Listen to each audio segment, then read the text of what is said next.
Coming up, the Jade Rabbit gets a second chance at life. Some Olympians are getting special space gold. And get off my lunar front yard, you kids.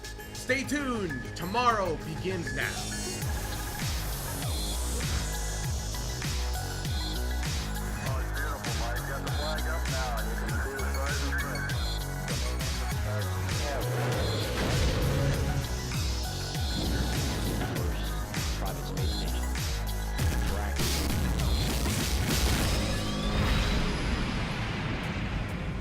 And welcome to Space Vidcast episode 7.04 for Saturday, February 15th, 2014. My name is Benjamin Higginbotham. With me as always, beautiful, lovely, wonderful, talented Gary and Higginbotham will be your hosts for this episode. Let's go ahead and get started.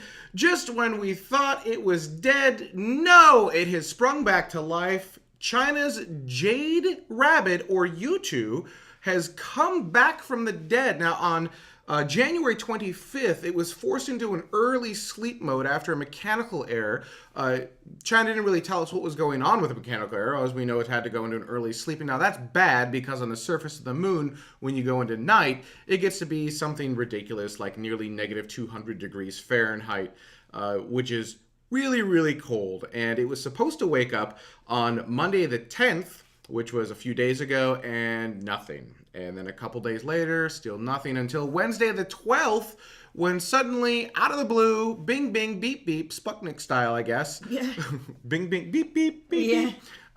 The Jade Rabbit has, in fact, come back to life. And so the rover that China has placed on the moon, Jade Rabbit, seems to be running again. And that's kind of awesome, so they can kind of continue down their plans and continue to forge forward. Not at full capacity, but from what we can tell, good enough, if you will, which is always a good thing. Well, it's scary because during that hibernation period, it can't charge its batteries, it can't communicate with Earth, so it's kind of a, here's hoping it works. Well, and when it went down, it didn't go, it's sort of like just forcing your computer to go off. It didn't go down in the correct sort of downing. Just hard power, pull the power plug. Yeah, and that's always a little bit scary. So, so good news for China. Great news for China. More stuff on the moon, more stuff on alien bodies, robots, humans, all that stuff, and it's awesome that it's working again.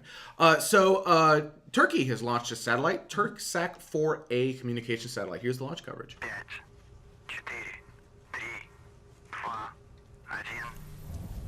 Ignition start. And we have liftoff. Liftoff of an ILS Proton rocket from the Baikonur Cosmodrome in Kazakhstan with the Turksat 4A spacecraft on board. And boy, that really was exciting. But about 10 announcements. seconds after liftoff, the rocket does a roll maneuver and will soon experience maximum dynamic pressure, which is the maximum aerodynamic load on the vehicle. And for Proton, this corresponds to about Mach 1.6 and occurs at 1 minute and 2 seconds after liftoff. All right, now at this point it's just animation. So there you go. That was the liftoff. That was the 394th Proton rocket launch since 1965. It was the first Proton rocket launch of 2014 from International Launch Services, and that will be a communications satellite for Turkey, which was just launched up into the outer space cosmosy area. There you go. This is a story that makes me sad, this next one. So I'll tell you the story. That is 1 in 4 Americans, 1 in 4, 1/4 of Americans does not know that the Earth revolves around the sun. Let that one sink in again. So now, I thought that was really bad. I'm like, oh, we are so dumb. Until I saw the chart of the rest of the world, right. And then that made me even sadder. But this was a survey that was done to more than 2,200 people just in the United States for that part of the survey, for that column.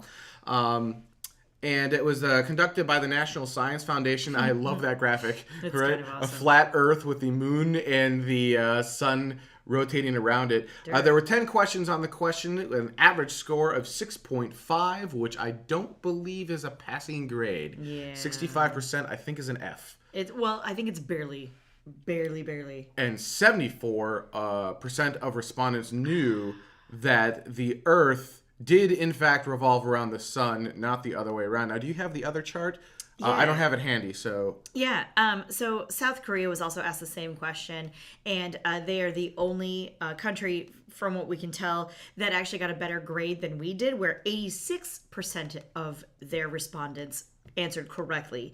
86%. That's the best we have in this study. That's the best. It's sort of ridiculous. And the worst was the European Union at 66%.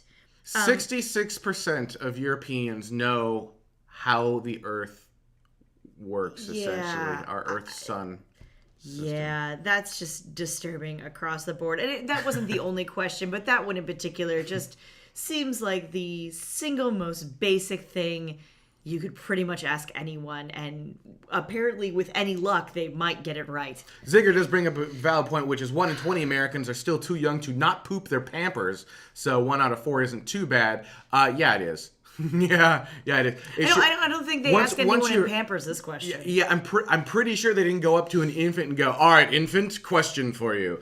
I think this just goes to prove that there needs to be more science education, not just in the U.S. but around the world. The best part was that most respondents said that they thought that there should be more science education.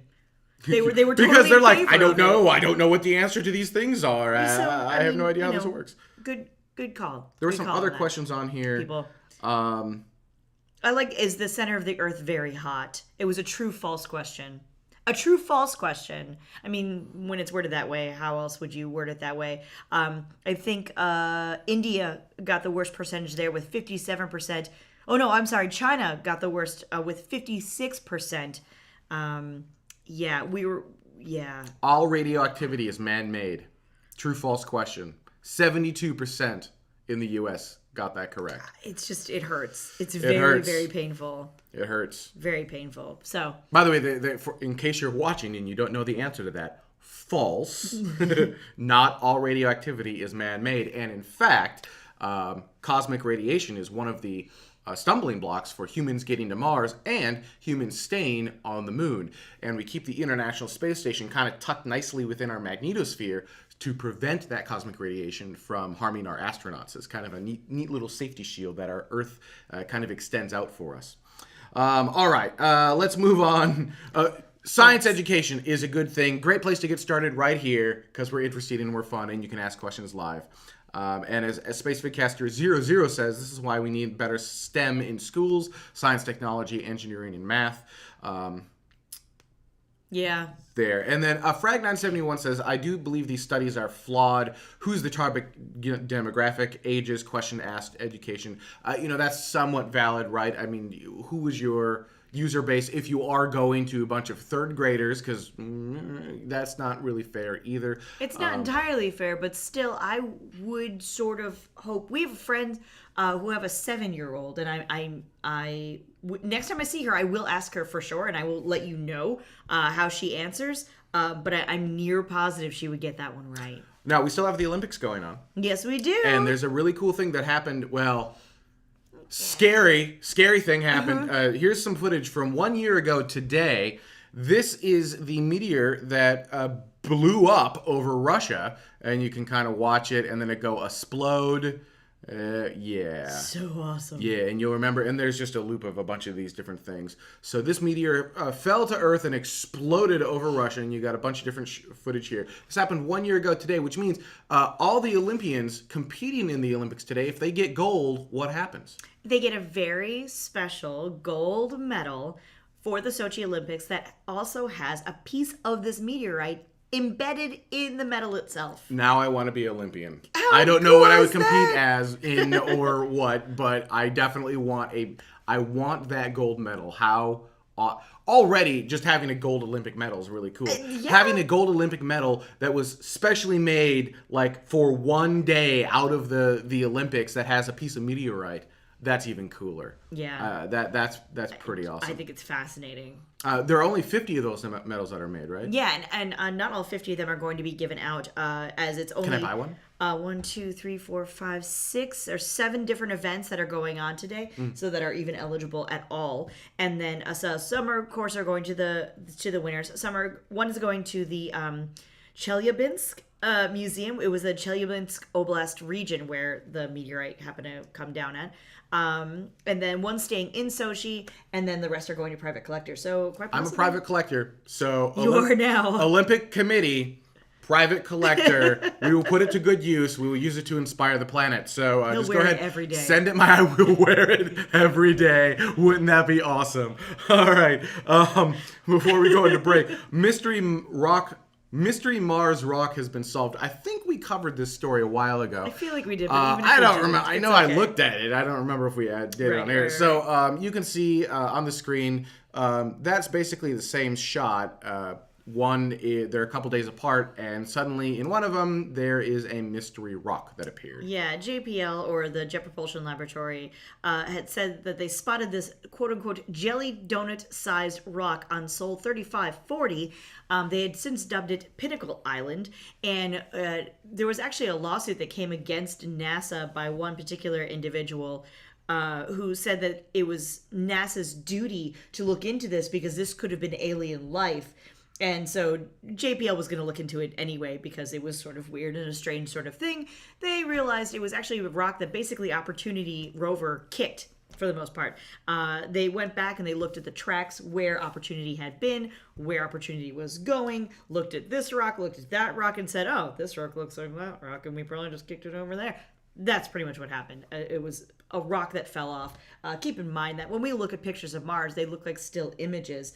And I think a lot of people don't really think of weather or, airflow or anything along those lines, or that things could break, fall off, and then travel. Mars does have atmosphere and windstorms. It's kind of a thing. So that's another thing that So there you go. happen. It's a rock from another piece of Mars. Yay. Good job, guys. So before we head into break, those of you watching live, you're watching on the new live stream player that's embedded on the Space Vidcast site. Hopefully it's working for you.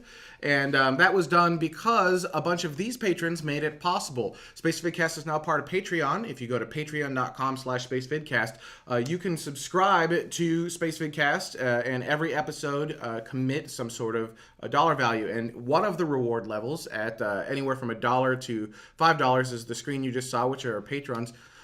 These are the Space Vidcast producers. These are the people who commit $5 or more per episode to Space Vidcast, and this is what helps make Space Vidcast go.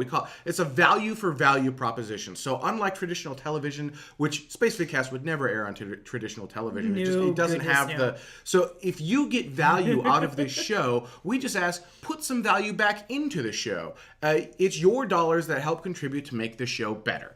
And if you go to patreon.com/spacevidcast, you can help contribute. Right now, as of this live recording, we've got 72 patrons, 72 people willing to add value to the Space Vidcast show, totaling $213 per episode. And it's super easy for you to do this. You just head on in, you say, I want to become a patron, and you're going to say, all right, I want to commit, and then you can type in any number you want. You can even do less than $1. Now, there are no rewards at less than $1, but that's okay. You don't have to have a reward.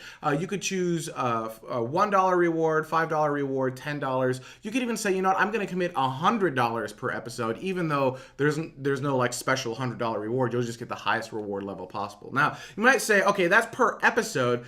So that kind of sucks because then I don't know how much I'm going to spend per month. That's not entirely true. There are two features of Patreon that are awesome and designed just for you. The first is that you can set a monthly cap. So I had a user say, look, I really want to keep spending money through PayPal, which Patreon supports, but more importantly, I don't know how much I'm going to be spending per month, so it's really hard for me to do this. Well, actually, you can say, look, I don't want to spend any more than $20 a month. I think the demo has $40 a month because, why not? And then the second thing is, even if you're hard pressed, you're not billed right away. So you're billed at the end of the month, and you can cancel anytime. So if you're looking at this and going, I just cannot afford this, you can opt out of it. You can choose not to pay the Patreon part of it. We would hope that you don't. But you, as the user, have total control. And the reason this is better than something like Space Vidcast Epic is when we're not broadcasting shows, when we're not making content, when we're not adding value, then you don't pay for it. So you only give value to the value that we add. We think it's an exceptionally fair system. So one other thing, there were a couple of emails of saying, hey, I'd like to do this or that or some custom things. One of them was, I don't want my name posted in Patreon on those screens. So what you can do is, if you want to go into Patreon and change your name to your username and then select the gold, and we'll display your username, because we build those screens based on the Patreon export every week, and they're updated every week. And they're updated automatically through Patreon, not through an external source. And the second thing is, if I go outside of it, can I add my name back in? It's kind of hard for us to do. It is possible. Contact me. So anyhow, there's all of that. If we missed your notes, please go into Patreon, or if we missed your name change, please go into Patreon and either change your name in Patreon, or you can select no reward, and you'll still be giving value to the show, but your name will not show up on the screen if you choose no reward. All right, I'd like to thank everyone for joining us and helping out with Patreon. I was about to end the show for absolutely no reason. Awesome. We actually have 2 more segments, so let's take a quick break, and when we come back, we're going to be talking about Bigelow wanting to set up some parameters around what you can do with real estate on the moon. Stay with us. We'll be right back.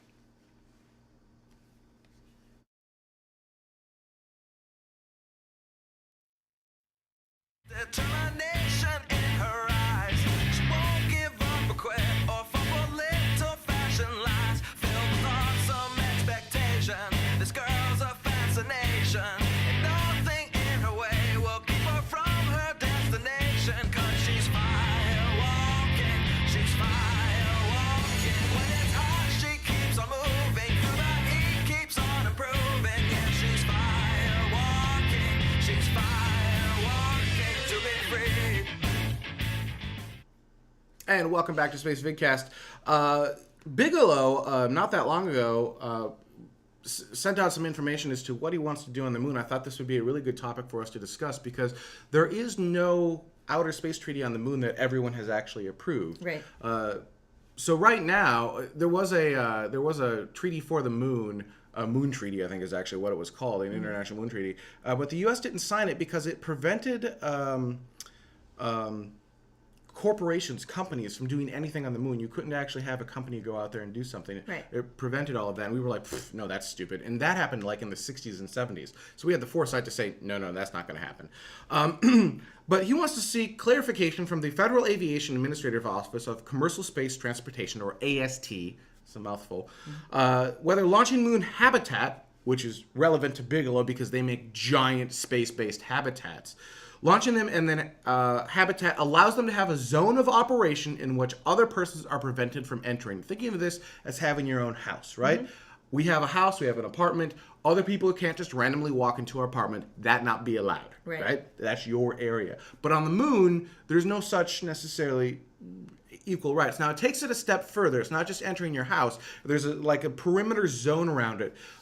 Citing another common example, the International Space Station has something called a keep-out zone. Mm-hmm. You have to stay at least 200 kilometers, 250, I think it's 200 kilometers away from the space station. That's its keep-out zone, unless you are granted entry into the space station keep-out area. Right. And that helps protect the space station from anyone doing anything weird. It's sort of like a no-fly zone around. It's a no-fly like zone. Trade zone. And so he's kind of saying, look, we kind of want something similar. Right.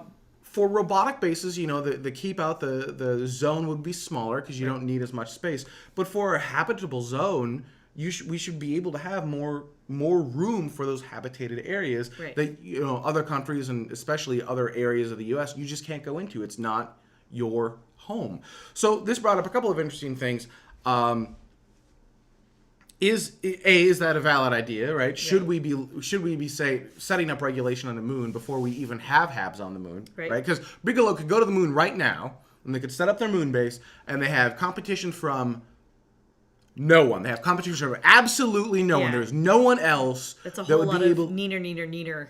Yes, but I think what will happen is once Bigelow does that, and I think Bigelow and then private aerospace, not United Launch Alliance, some private company launching it up there, Delta, Atlas, even Ariane, and a lot of different things would be able to launch this up to the moon.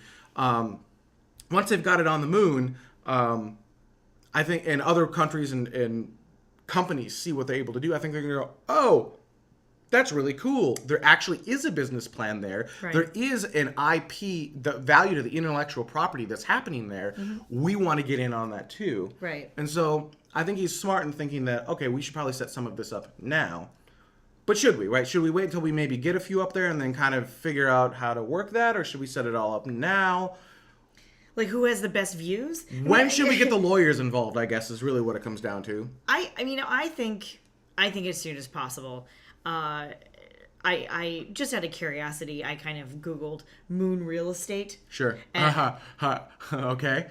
I was curious because in the event that somewhere down the line, someone decides that the real estate that people down here on Earth have been selling on the moon, that which they say is up to 7.5% of the entire moon has been sold. Right, but that could be a potential issue if we grant Bigelow or anyone, if we grant this sort of, yes, once you maintain a space, it is your space, you may lock the door, nobody else can come in, kind of thing, then I think that could theoretically open up the gateway for all these other people who say, well, wait, I've got a deed. I have real estate on the moon, which becomes a weird, crazy little area. Not to mention then at that point, and I believe in the Moon Treaty, it says something along the lines of how bans military use of celestial bodies for weapon testings and military bases. And there's a whole lot of stuff. Vax actually in the chat room linked to it in Wikipedia, which you can always go there and look at that. But that also brings up the sort of question about what do we do about the things that are already on the moon. Actually, Dutta just mentioned that, which, by the way, he should be directing the show. I don't know how he's chatting in the chat room. For shame. Telepathy. Or minions. There you go. He says, I think at the very least, the existing sites like Apollo landing locations and the one small step should be preserved for eternity. Who should be the steward of that? Who knows? That's actually a very good question, right? Right, because I mean, in the way I came about that was I was thinking, okay, well, Bigelow, space habitat, space hotel. Who, what view is not a bad view on the moon? But hey, wouldn't it be awesome if I could overlook the Apollo? Anything from Apollo that's been left there. That would be a spectacular view, I think, in general. And so, yeah. So I think it opens up a lot of doors, oddly enough, that we may or may not want to actually open. Does that make sense? It's sort of like this, yes, I want this one good thing to come out of this, but I personally am a little bit afraid that it could start to get us into some spaghetti mess, I guess. I don't know that makes sense. David R. says we should have property rights on the moon. For example, at the moment, if you dug up some water on the moon, some ice. Right. And by the way, how cool would that be, right? So if you wanted a bottle of moon water, I see a market for that, right? For realsies moon water. Right. Someone saying, yeah, I would love water that came from the moon. Tastes kind of graphite-y. If you wanted to sell it, you couldn't prove that you own it, so you can't do it commercially. Right. Currently. Right. So I mean, that's an interesting. That's the sort of tangled web we weave with this one, I suppose. That's my sort of concern. In general, yes, I do uphold the idea that if I were to potentially have a habitat on the moon or Mars or anywhere, sure, I would want to be able to lock the door. Just but you in general. You can lock. You should be able to lock. I mean, it's going to be an airlock, right? So yes. You can lock that door. Yeah. I really, really hope you can lock that door. There's the physical lock, but then there's the privacy lock, I guess. Yeah, it is. It's very interesting, and I don't really know what the answers are. That came up with the Google Lunar X Prize as well with the rovers. That wasn't one of the milestones or one of the potential milestones for a while to be able to take pictures of some of the things that were left on the moon. head up to the Apollo landing sites and then be able to take pictures of But then that. it was a sort of like, but don't get too close. Yeah. There's a lot of gray area, not to make a pun. I see what you did there. Didn't want to. So is now the time to get the lawyers involved? Are we close enough? Yes. Are we close enough to actually putting something on the moon? Because Bigelow's got their halves, but who else has something that they can actually put up there? And when is that actually going to happen? Right. I don't foresee this, and maybe I'm wrong, but I don't foresee an actual hab on the moon happening within the next decade. Boy, do I hope I'm wrong. Wouldn't it be cool? Wouldn't it be cool to have a permanent outpost on the moon within the next decade? I think that's almost a better time to start making those decisions. There was an area in Minnesota that we used to live where one particular city said, a certain percentage of our city will never, ever, ever be touched, ever. And they made those decisions way back before the 1960s when everyone went, Earth crazy. But they were already there when they made those decisions. Sure. But I think having a level head and having little to no stake in the outcome, other than what is best for everyone, is the time to make those decisions. Does that make sense? That does make sense. I think the flip side of that, and I don't disagree with that, I think the flip side of that coin is right now in the commercial aerospace industry, there's a lot of preventing regulation. Right, making sure that there's not a lot of regulation that gets in your way. There's not a lot of red tape, because if we start adding this regulation right now, maybe that will extend the amount of time it takes to get that lunar habitation up there, because now you got to go through all this regulation to get there. There's regulation and then there's sort of guidelines. I think a general, even something stupid like a 20-foot rule. I don't think. Okay. From my doorstep to the next doorstep. Yeah, but how do you own that? I guess is the next part, right? So, do you own it because you landed there, and now that's yours because you landed there, or do you need to buy it? How? Right. How does that? So now that's regulation. Yeah. Right, and it's not a rule anymore. And so now, because right now, at this exact moment in time, if I were to land and go to the moon and put something there, go ahead and stop me. You can't reach me. Right. So, and then I would just say, no, look, this is mine. I claim it. Right, just plant my flag. That's old school, like America now. Right. So that's pretty much what happened. But if we started in advance saying, okay, well, no, actually, this is owned. These are the rules. You got to be able to do this. Right. Maybe that's good. Maybe there's. I actually have no idea. This is one of the few times where lawyers actually come in really handy. Yep. No, for realsies. Like a lawyer might be able to sit there and hash this stuff out and go, okay, well, this is what actually makes sense for people. Right. This is what would allow people to actually get to the moon and continue the industry moving forward. And this is kind of how we think it should play out. And here's your set of rules. Make that law. So yeah. Yeah. Even just the simply defining areas, or just getting down into those details so that we're all having the same conversation. Does that make sense? So we're all using the same words in the same way, as opposed to, well, this is mine and I of course get a front yard. And yeah, so Nick Forever brings up another valid point, which is general guidelines equals common sense. So if we're so early in this process right now, why can't we just use common sense? Right? I mean, don't approach the Apollo landing sites and screw up the landing site. I mean, do it from afar, right? And use high-powered telescopes and high-powered imagery so you can take pictures of it and go, "Oh wow, that's awesome." But stay away until we can figure out how to preserve that, right? So that you don't get your footprints all over it. So that we, common sense. At least that seems common sense to me. Sure, I feel like anyone else would understand that too. Yeah, you would think, but maybe other countries look at it and say, okay, cool, yep, Apollo 11, no problem. But 16, who cares that much? Actually, David R., one option is to create a lunar sovereign wealth fund that would own the whole moon. They could then sell land to raise cash to invest. The cash would be used in time for infrastructure for the moon nation. So basically, the moon becomes its own country, essentially. It's not a bad idea. Yeah. And then they would take care of the infrastructure necessary on the moon. Sure. It's hard though. I mean, it's too early. It's a chicken egg scenario right now, right? Because sure, you can do that, but how are they going to get infrastructure on the moon? Right. How are they going to take care of stuff? Yeah. I think that's primarily part of the issue. What do you think, right? So when should we be creating laws for the moon? What kind of laws should we be creating? Should we be restricting who can have access to the land? Who should have access to the land? Yeah. Right? Should it be countries, corporations, people? What about all those lunar deeds that, right? Because how do I claim... everyone kind of laughs and says, "Ah ha ha, that's a cute little funny thing." There's no legal it's backing, adorable, but somebody's making money off of that. Well, they're making money off of it. But secondly, why not? Why can't they just say, "I own that now"? Right. There's no law that says that you can't do that. So what happens with all of those? And then what happens when Bigelow sticks something on top of that, or any other company sticks something on top of a quadrant that's already been sold? Do they have to buy it back? What do you think? Leave your comments.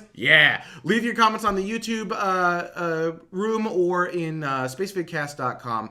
We'd love to hear what you think. And speaking of your comments, we're going to take a quick break. But when we come back, comments from last week's show. You guys are funny, awesome, and intelligent. And we're going to talk about what you said. Stay with us. We'll be right back. 1, 0. Liftoff. the fleet of space shuttles for doing amazing things in space. We've got all your space geekery right here.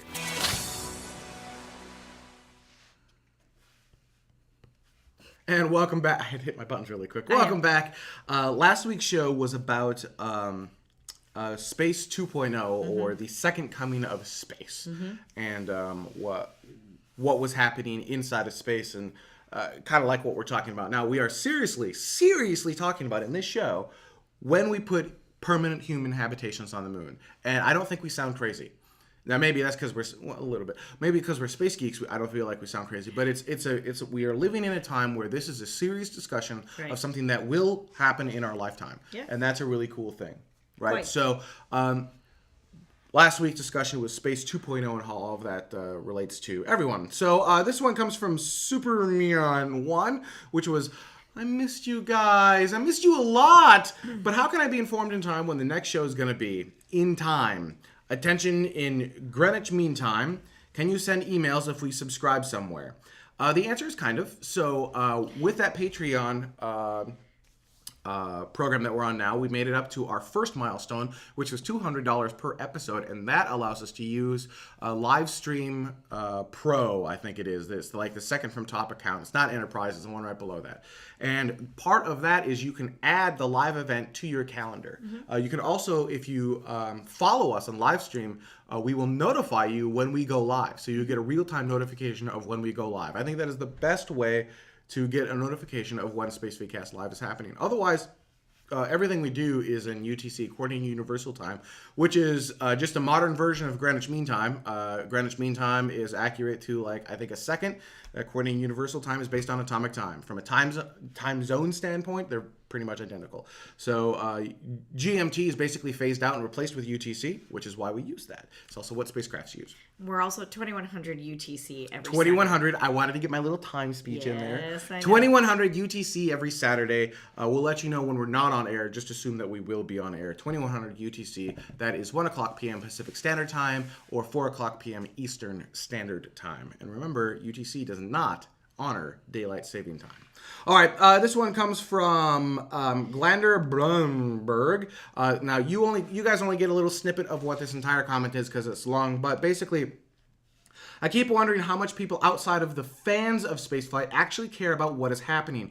When I move outside of geek groups, especially offline meetings and gatherings, I find talking about space policy is a complete dud of a topic.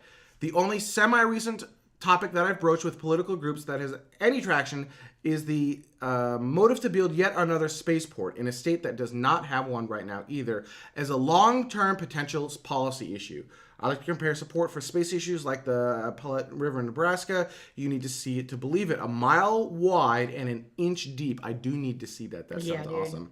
If you try to push people on space policy issues, they quickly give up, even though I think if you ask random people from all walks of life in America, and frankly the rest of the world too, they would all agree that something needs to happen in space. Still, very few are even aware of what is happening, and that is why we are here. That is what Space Vidcast does. We want to get you engaged with space. We want to keep you informed with what's happening in space and general policy. We want to get you excited about space. And I think we do that. I like to think we do that in a fun, live, interactive, non-boring sort of way weekly. And we're always open to comments as to how to make the show better and more awesome.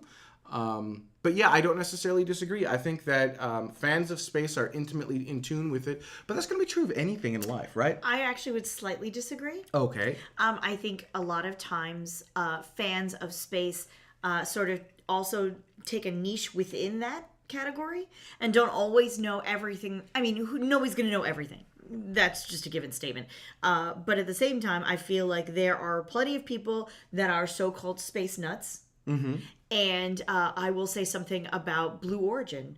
Or, well, nobody knows anything about Blue Origin, but... even Blue Origin doesn't know about Blue Origin. Even say Virgin Galactic, or the confusion over Virgin Galactic versus SpaceX, and all of those other sort of things going on.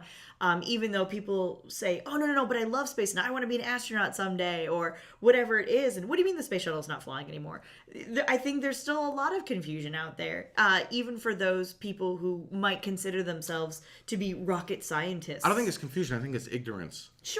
Sure, but you don't always have the time to know everything, right? It's the willingness to learn about it, Sure. or pick up the mobile device you most likely have on you at the time, hit this cool website, and go, oh, that's interesting. Now I know more about it. I think it's all how you broach the topic, right? You got to feel out the room, right? You're not going to go into the room and be like, space, to a group that's completely uninterested in anything, right? I mean, it's true of anything in life. It's just conversational stuff. Yeah, absolutely. Hopefully, we give you enough topics to talk about. For example, what happens on the moon when we land? Who owns that space? And talking points. And talking if points. you And will. how are we going to get to the moon? And who's going to do it? And what's going to happen? The space launch system versus other launching vehicles in that class that I can't think of.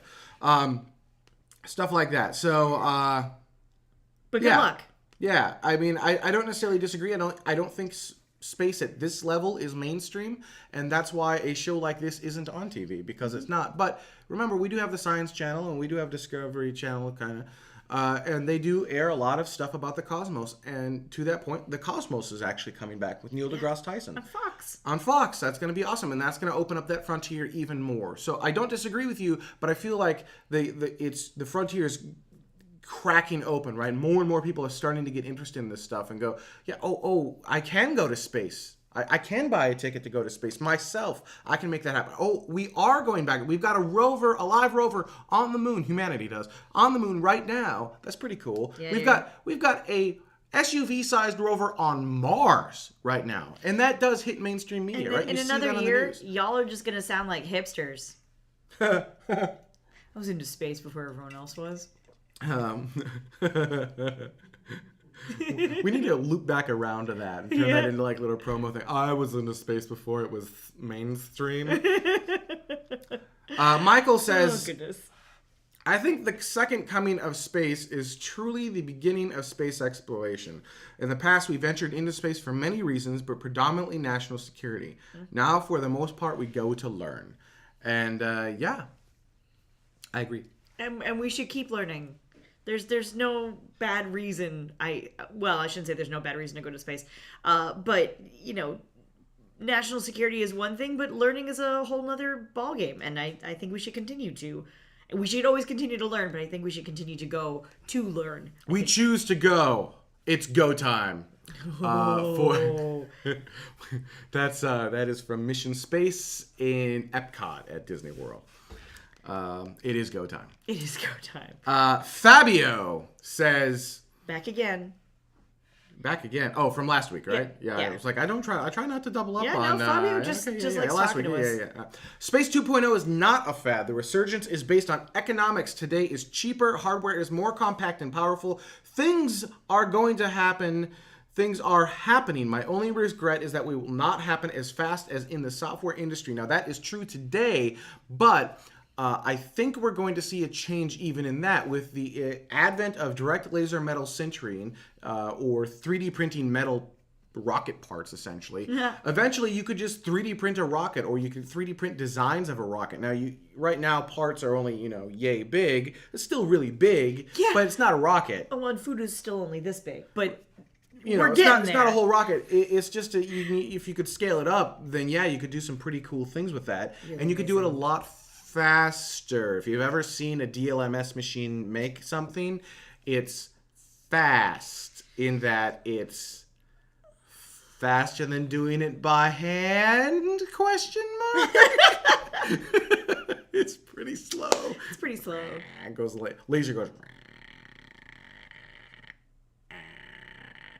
You're like, you got DLMS over here and paint dry. All right, who's gonna win? Go. Sad. Oh, that's terrible. But I'm sure that will get faster. The process will get faster. Yeah, It will get larger. It will get cooler. Lasers. And lasers, and hopefully in our lifetime. So that's a cool thing that will happen. And I think the advent of discovery and new cool things in space probably won't happen at the rate of a cell phone, which is like once per year. Right. But look at what SpaceX is doing. Again, work at SpaceX, not affiliated with the show at all. So no connection there other than I'm just bringing up SpaceX. Look at what they're doing with the F9 or Dev program, Right. with the new Dragon stuff. I mean, they're in what has it been, like 11 years? That's 3 different rockets and like 5 different engines that they've made. That's not too shabby. That's not bad at all. I mean, you look at that. That's like a new engine every 2 years. That's not bad. That's pretty good. New design, not building one, but new design. Right, That's right. pretty good. This one comes from Eric. He says about one space launch system versus multiple Falcon Heavies. The concept being one space launch system launch would be able to bring up a lot of payload. It would take 2 or 3 Falcon Heavies to bring up the same amount of payload. I think the term assembling in space is wrong. It would rather be a docking of 3 modules, something that is standard procedure since decades. Even the old moon missions did some reconfiguration and docking with other components. Those components could have been started with multiple rockets. I think they didn't do it that way because they were in a hurry to get everything to the moon with one big shot, but we have enough time to plan and think differently. That's actually a very valid point. So last week I had said, look, you're talking about 3 Falcon Heavy launches would still be less than a Space Launch System launch at $1.5 billion for that Space Launch System launch. But you have to assemble in space, and making the assumption that, that will be cheap is not a safe assumption, because you look at the International Space Station, most expensive structure humans have ever built.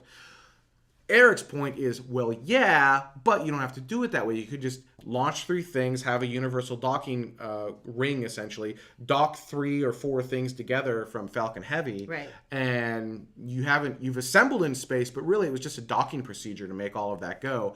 And now suddenly you've got a craft that was 4 times as large, and you'd be able to go. Yeah, I think assembling not in a space, bad point. Not a bad point. Assembling in space, I think, conjures up the images from like Star Trek movies where they're actually out there welding in space and whatnot. And I think, that might be just a terminology miscommunication. So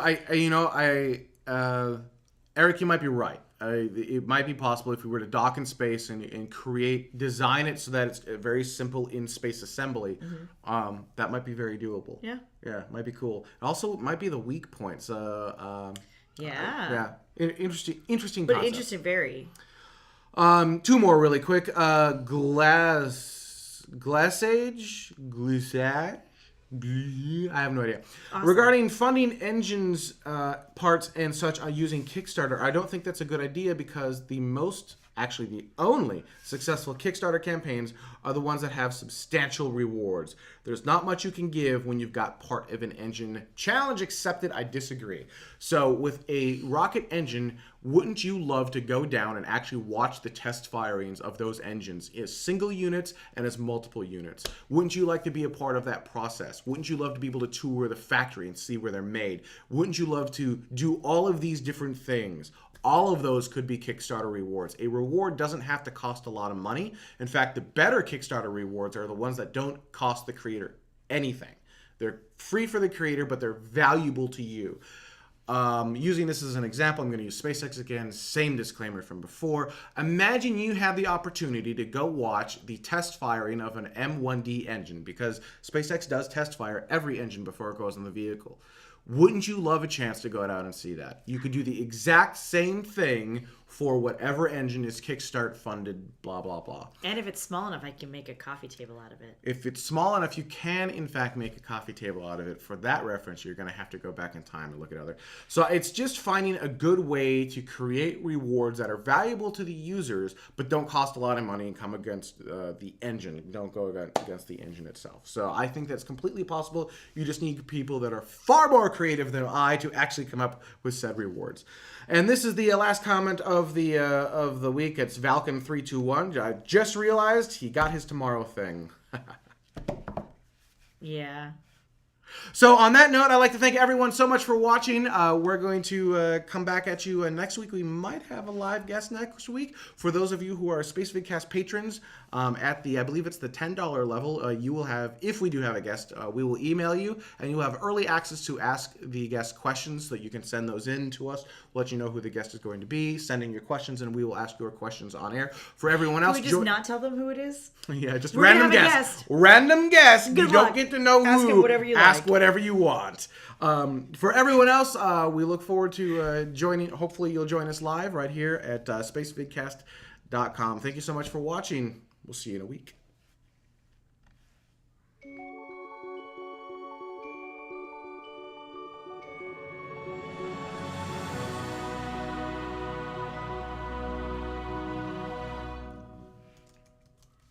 India got the worst percentage there with 57%.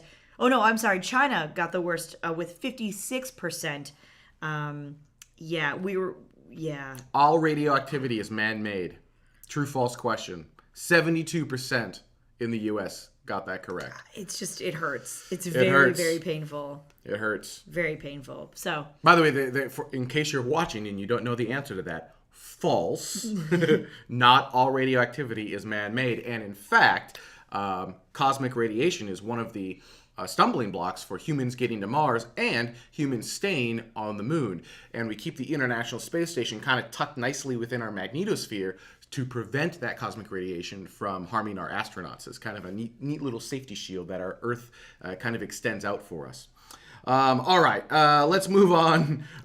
Science education is a good thing. Great place to get started right here because we're interested and we're fun and you can ask questions live. And as SpaceFitcaster00 says, this is why we need better STEM in schools, science, technology, engineering, and math. Yeah. There. And then Frag971 says, I do believe these studies are flawed. Who's the target demographic, ages, question asked, education? That's somewhat valid, right? I mean, who is your user base if you are going to a bunch of third graders? Because that's not really fair either. It's not entirely fair, but still, I would sort of hope. We have a friend who have a 7-year-old, and next time I see her, I will ask her for sure, and I will let you know how she answers. But I'm near positive she would get that one right. Yeah. I don't have it handy, so... Yeah, so South Korea was also asked the same question, and they are the only country, from what we can tell, that actually got a better grade than we did, where 86% of their respondents answered correctly. 86%. That's the best we have in this study. That's the best. It's sort of ridiculous. And the worst was the European Union at 66%. 66% of Europeans know how the Earth works, essentially. Our Earth's sun system. Yeah, that's just disturbing across the board. And that wasn't the only question, but that one in particular just seems like the single most basic thing you could pretty much ask anyone, and apparently with any luck, they might get it right. Zigger does bring up a valid point, which is 1 in 20 Americans are still too young to not poop their Pampers, so 1 out of 4 isn't too bad. Yeah, it is. yeah, it is. I don't think they ask anyone in Pampers this question. Yeah, I'm pretty sure they didn't go up to an infant and go, all right, infant, question for you. I think this just goes to prove that there needs to be more science education, not just in the U.S., but around the world. The best part was that most respondents said that they thought that there should be more science education. They were totally because they're like, I don't know what the answer to these things are. I have no idea how this works. Good call. There were some other questions on here. People. I like, is the center of the Earth very hot? It was a true false question. A true false question. I mean, when it's worded that way, how else would you word it that way? I think India... Until Wednesday the 12th, when suddenly, out of the blue, bing, bing, beep, beep, Sputnik style, I guess. Yeah. Bing, bing, beep, beep, beep, yeah. beep. The Jade Rabbit has, in fact, come back to life. And so the rover that China has placed on the moon, Jade Rabbit, seems to be running again. And that's kind of awesome. So they can kind of continue down their plans and continue to forge forward. Not at full capacity, but from what we can tell, good enough, if you will. Which is always a good thing. Well, it's scary because during that hibernation period, it can't charge its batteries. It can't communicate with Earth. So it's kind of a, here's hoping it works. Well, and when it went down, it didn't go, it's sort of like just forcing your computer to go off. It didn't go down in the correct sort of downing. Just hard power, pull the power plug. Yeah, and that's always a little bit scary. So, so good news for China. Great news for China. More stuff on the moon, more stuff on alien bodies, robots, humans, all that stuff. And it's awesome that it's working again. Turkey has launched a satellite, Turksat 4A communication satellite. Here's the launch coverage.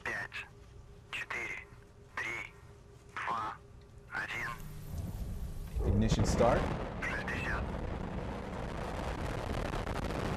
And we have liftoff. Liftoff of an ILS Proton rocket from the Baikonur Cosmodrome in Kazakhstan with the Turksat 4A spacecraft on board. And boy, that really was exciting. But about 10 announcements. seconds after liftoff, the rocket does a roll maneuver and will soon experience maximum dynamic pressure, which is the maximum aerodynamic load on the vehicle. And for Proton, this corresponds to about Mach 1.6 and occurs at 1 minute and 2 seconds after liftoff. All right, now at this point it's just animation. So there you go. That was the liftoff. That was the 394th Proton rocket launch since 1965. It was the first Proton rocket launch of 2014 from International Launch Services, and that will be a communications satellite for Turkey, which was just launched up into the outer space cosmosy area. There you go. This is a story that makes me sad, this next one. Actually, so I'll tell you the story, and that is 1 in 4 Americans, 1 in 4, 1/4 of Americans does not know that the Earth revolves around the sun. Let that one sink in again. So, now, I thought that was really bad. I'm like, oh, we are so dumb. Until I saw the chart of the rest of the world, and then that made me even sadder. But this was a survey that was done to more than 2,200 people just in the United States for that part of the survey, for that column. And it was conducted by the National Science Foundation. I love that graphic, right? Kind of awesome. A flat Earth with the moon and the sun rotating around it. There were 10 questions on the question, an average score of 6.5, which I don't believe is a passing grade. Yeah. 65%, I think, is an F. Well, I think it's barely. And 74% of respondents knew that the Earth did in fact revolve around the sun, not the other way around. Now, do you have the other chart?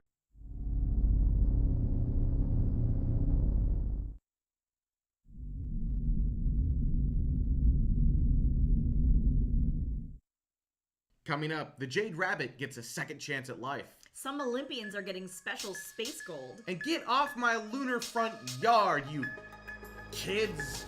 Stay tuned. Tomorrow begins now.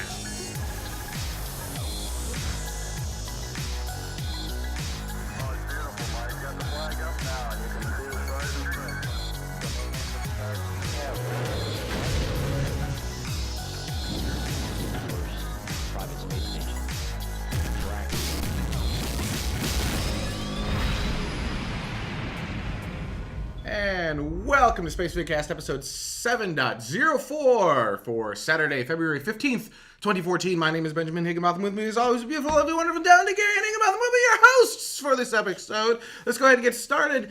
Just when we thought it was dead, no, it has sprung back to life. China's Jade Rabbit, or U2, has come back from the dead. Now, on January 25th, it was forced into an early sleep mode after a mechanical error.